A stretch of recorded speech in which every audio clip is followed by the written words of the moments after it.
Hey, what's up, everybody? It's Nikolai. Today, I'm here with Ash. She's also known as FairyEmu. How are you? I'm good. How are you today? Good. So, my very first question for you is how did you come up with that name? All right. So, main game, World of Warcraft. I have two characters. I have a druid that is Emu, and then I actually have two druids. So there's Emu, the original, and then Emu Lol. So I took the name Emu, and then I have my priest. I'm a fairy, so fairy Emu, combine them to one name. Nice. Now, in regards to us meeting, this actually took place over Twitter. When I first created my Twitter account, Lil Puppy Flexin', it was mainly like an Emerald Dream account, and I would always try to follow about 10 people each day. And you were part of the suggested people on the side because you play. So I followed you, and then eventually I found out you streamed. I retweeted a couple things. All in all, we ended up here. So that's kind of the backstory of how we met. And how could you not follow somebody named Lil Puppy Flexin'? Exactly. So I was like, two of my favorite things, puppies and hip hop. Like it just goes together. How could they not love this? Exactly. So as I mentioned, you do stream, and I stopped by. I gave you a follow. I couldn't subscribe just yet, but I'll definitely will in the future. And one thing I was really impressed by was I want to say probably about 2 months ago, you were doing a stream, and you dressed up as Brigitte, aka Baguette, aka who knows from Overwatch, and I thought you killed it. It was awesome. Is that something that you normally do, or do you go to like any conventions and do that stuff? It's not something I really currently do. It's something I'm trying to get into. So she's one of the first people I'm kind of going with, just because I feel like she's more basic, more just easier to do. So I'm trying that out. It's fun. So it's something I'm considering thinking about doing at Blizzcon this year, maybe if I like it enough. Okay. So I went to BlizzCon 2014, and it changed my life. I knew at that point I really wanted to do something in the video game field.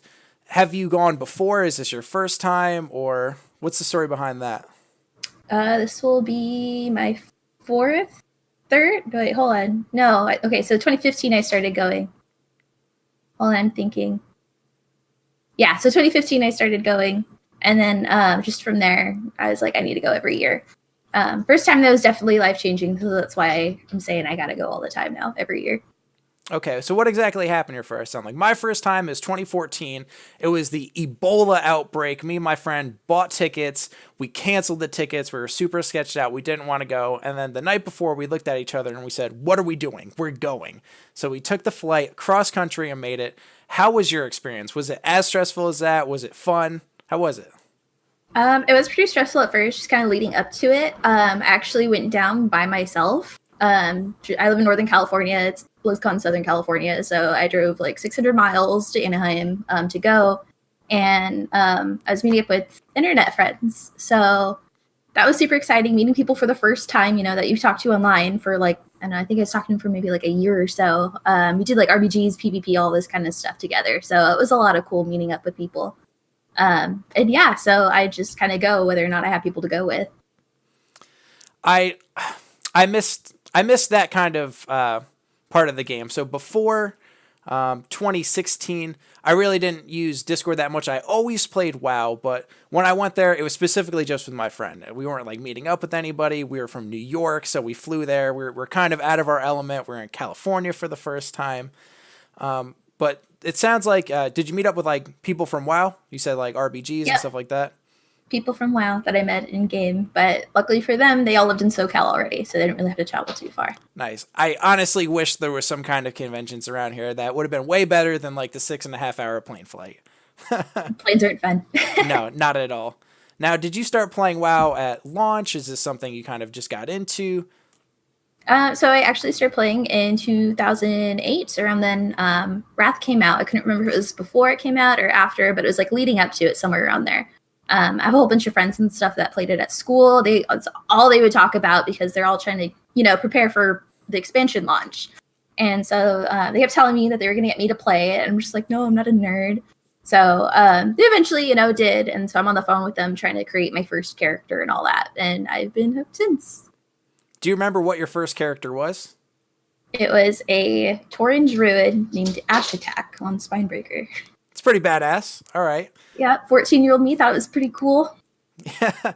So I started out on Hellscream, and the only reason I got to Emerald Dream was because a friend recommended it to me. What is your story? How did you end up on Emerald Dream? So I'm really big on World PvP, especially at the time that I came here, which was probably around like 2012, 2011, somewhere around there.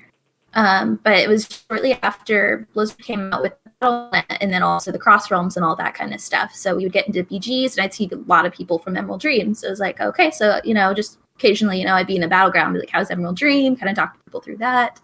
And they said it was a lot of fun. So I made a level 1 character and leveled my Pally first. Can't remember the name. I think it was Pipit. Blood Elf Paladin. So I leveled that on Emerald Dream before deciding to like pretty much transfer all my other characters over. Oh, wow. So you transferred everything. Do you have anything else on your original server? I still had plenty of characters on there. I played a lot. Yeah, me too. There's Altaholic. Yeah, sometimes I go back and I check it out. I'm like, wow, I spent thousands of hours leveling this guy up to 60.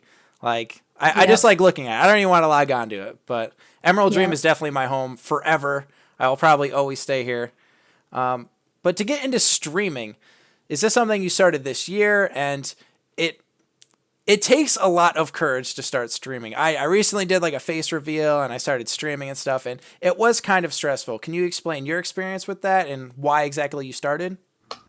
Well, I started, I want to say like 2013 or 2014. I think it was 2014. I started just because I had friends that did it and it was a lot of fun, like watching them. So I'm like, I want to do that too. So I went, on my potato computer and decided to just try out streaming. And I thought it was fun. I'd only get like 2 or 3 viewers for a while. But when I kept going at it, I wasn't really working too much. I was probably like 19 at the time, 18, 19. So I'm like, all right, yeah, I'm going to give this a go. Did, and it was fun. I built myself a little community, which I like. So it's a lot of fun. It's really awesome to see like the same people come back. Even like today, we were playing Overwatch and we had a couple questions about like certain kinds of mouses and headsets, and it was cool. Like someone in chat was looking up that information for us, and like we had a whole discussion about it. It honestly, it's one of the best decisions I probably ever made. So yeah, it's a lot of fun. You meet a lot of really cool people too. There's a few people I met through streaming where I actually become real life friends with them too. So it's pretty cool. I'm hoping I can get to another BlizzCon. Hopefully 2019. I won't be able to make 2018, but 2019's the game plan. So hopefully I see you and other gamers there.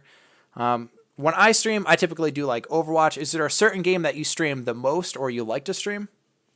So I do stream WoW, but not really as much as I've been playing PUBG recently. I started playing that back in I think September last year, and it's another shooter game. I played a lot of CS:GO before. And then I kind of fell off the train of that, went back to WoW, and then PUBG came out and a lot of friends played that. So I switched to that and I'm hooked to it. I love it.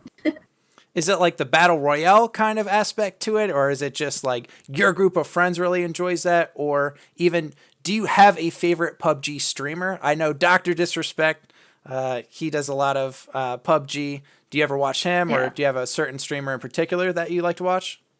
No, I think, Dr. Disrespect is definitely like number 1 for the streamers. I would watch for that, but he's pretty much the only one. Otherwise, I'll like pop into like smaller streams and stuff like that and just watch other people lurk. I'm a huge lurker. I don't really talk too much in other streams. But yeah, mostly him. He's really entertaining to watch. Yeah. Okay, now, growing up, like I had always just played video games. It was just kind of something to keep me preoccupied when I got dragged to the mall and I got stuck in like Boscov's and Macy's. When did you start gaming? It's a hard question to ask. Pretty much all my life. So my mom's actually a gamer too, and my dad. So wow. I was born in the early mid 90s. So that's when Super Nintendo came out. And so I pretty much grew up playing that. Like my mom would be sitting on the floor, like breastfeeding while playing Super Nintendo. That's pretty badass. So gamer family. So yes, it's pretty great. So she's actually going to start playing PUBG with me too, probably, but we'll see. Nice. Are there any classic games you go back to? I know at my friend's house, he's got the N64 hooked up. Some nights we get into like the original Super Smash Bros. Friendships are definitely, they've been hurt. Some have been broken. Are there any that you kind of always go back to, or just every now and again you and your friends will kind of, boot on and play a little bit? Yeah, sometimes I'll play the Super Nintendo by myself. I still have the original one, the Super Nintendo I grew up with, but it only has one working controller now, which is a bummer. So I'll play that Super Mario World, Donkey Kong Country, and there's another Donkey Kong one, but I can't remember which one it is. Lemmings, Rocco's Modern Life. Wow. I have like all those games still pretty much from my childhood. And then I was really excited when they came out with the new Crash Bandicoot because I still have some of my PlayStation games, but no PlayStation to play it on. So super excited for the Crash Bandicoot. And I hear there's a Spyro coming out too, which I don't really know too much about the updates on that, but I'm excited for Spyro if they do that one. I like Spyro. I never really got into Xbox too much, but I had a PlayStation, and there was one kind of skateboarding minigame in Spyro. I'm not sure if it was the same one you played, but that was amazing because I never actually got to play Tony Hawk Pro Skater or anything. So that soundtrack was so good. It was, man, I had a lot of fun on that stuff. So I have to ask, because I grew up in New York, and it sounds like you grew up across the country. For Super Nintendo, did you also have to take out the cartridge, blow in it, and then put it back in, and did it work okay? Is this a myth? Or and I've read something online saying that does nothing to it, but I feel like it did because I would blow into it, kind of like shake it around, bang on it a little bit, not too hard, just kind of tap it, put it back in, and it'd work. So I don't know where they get their information from saying that that's false because it worked for me. Got to put some heart into it. You know what I'm saying? Yes. You just got to believe. Exactly. Well, I do appreciate you making some time to do the interview. In the description below, I'm going to have links to your Twitch and your Twitter. Is there one in particular that's better to contact you at, or should they just stop by the stream and maybe ask a question, hit the follow button? I am a bit inconsistent with my streaming, so I think Twitter is the best kind of way to reach out to me. Okay. So, yeah. All right. Well, you heard it here. Shoot her a follow, and if you have any questions, you can always hit her up. Below that, I will have my Twitch and Twitter information, so if you have any questions for me, you can always drop by and let me know. Thank you very much for watching, and catch you next time.